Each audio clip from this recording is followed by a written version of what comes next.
Aviation enthusiasts in Bloomington traveled back in time and took a ride on the Tin Goose, a restored 1929 Ford tri-motor airliner, last Thursday at the Central Illinois Regional Airport.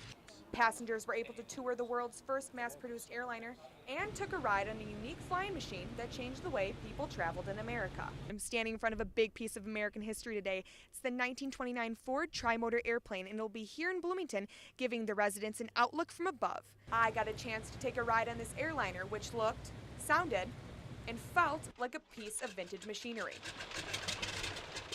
Bob Rexroth, a retired lieutenant colonel in the U.S. Army, understands the importance of preserving pieces of history like this Ford tri-motor so that everyone gets a chance to experience the magic. It makes me think that people do preserve things that need to be, and this is one of them. And I think it's great that Ford Motor Company built it, but I think a lot of Ford Motor Company.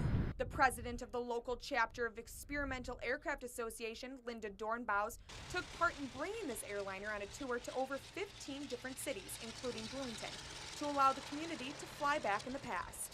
We want people to understand our organization, and plus to be able to fly a bit of history is pretty neat. Executive Vice President of Country Financial, Steve Denault, said that his aviation adventure took him out of Bloomington and back in time.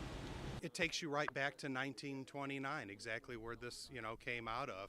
This is the introduction of commercial aviation, so you really are stepping back in time. It's loud, it was nice and smooth, you had great visibility, everybody has an aisle seat, everybody has a window, and it truly is a step back in time. The Ford tri-motor and a regular commercial airliner have some major differences. Some differences that make it more of a challenge to fly on. But pilot Tom Leahy said there are also some benefits. I'm retired from an airline, and I've flown large corporate and commercial jets for most of my life, and I still really migrate back to this type of equipment.